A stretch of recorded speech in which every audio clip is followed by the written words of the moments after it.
الحمدلله ډېر خوشحاله یم دا د وکیلیت خدای دې نور وس هم ورکړي چې معنا نور دغسې پروژې روانې کړي. د بایپاس په سړک کې کار کوه موږ د امارات اسلامي امارات څخه ډېره خوشحاله یو چې موږ ته د کار ترتیب او دغه برابر کړی دی.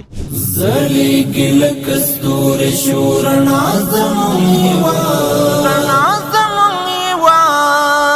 روان د ابادۍ په لوري بیا زموږ هېواد.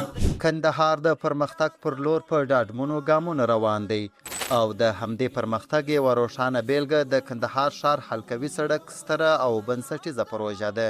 دا مهم سړک چې 9 کیلومتره اوږدوالی او 40 متره پلنوالی لري د میرویس چاندیز رستورانت څخه پیلیږي، د پیرو کلاچې او نوراني مینې له سیمو څخه تیریږي، د بولدک له سړک سره نښلیږي او په پای کې د کابل له سړک سره وصلیږي، تر څو د ښار د ترانسپورټي شبکې یوه مهمه تشه ډکه او ښاریانو ته د اسانه، خوندي او چټک تګ راتګ زمینه برابر کړي.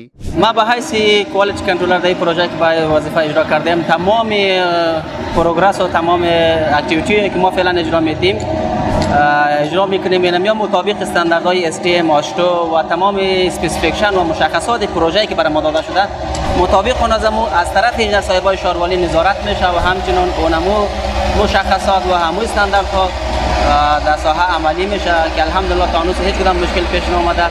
د دې سترې پراختیایي پروژې رغنیزې چارې چې 15 میاشتې وړاندې پیل سوي تر دې مهاله یې 25 سلنه پرمختګ کړی او پاته کارونه یې هم د ټاکلي پلان له مخې په خورا منظم او چټک ډول روان دي. د پروژې چارې د افغان صداقت ساختماني او سړک سازي شرکت له لوري د کندهار ښاروالۍ د تخنیکي څارنې لاندې په لوړ کیفیت او معیاري ډول پر مخ وړل کیږي او هر ورځ شاوخوا 300 تنه فني او غیر فني کارکوونکي د دې ملي پروژې د چټک پرمختګ لپاره په نه ستړي کېدونکو هڅو بوخت دي.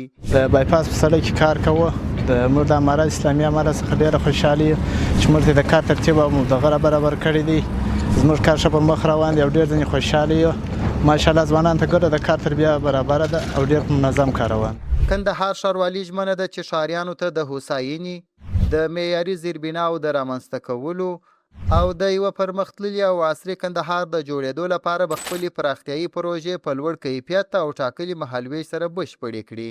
د حلقوي سړک په بشپړېدو سره به د ښار ترافیکي ستونزې د پام وړ راکمي، د درنو وسایطو تګ راتګ به اسانه، د ښار بېلابېلې سیمې به له یو بل سره ونښلول سي او د کندهار ښاري پراختیا به لا چټکه سي. الحمدلله ډېر خوشحاله یم دا د وکیلیت خدای دې نور وس هم ورکړي چې معنا نور دغسې پروژې روانې کړي. دا خو ډېر ښه الحمدلله ډېر ښه کار دی. د سړکانو د سهولت معنا د ښوارانو دپاره ډېر سهولت دی. د ښار د صفایي او د ډېرو مشکلاتو معنا حل دی.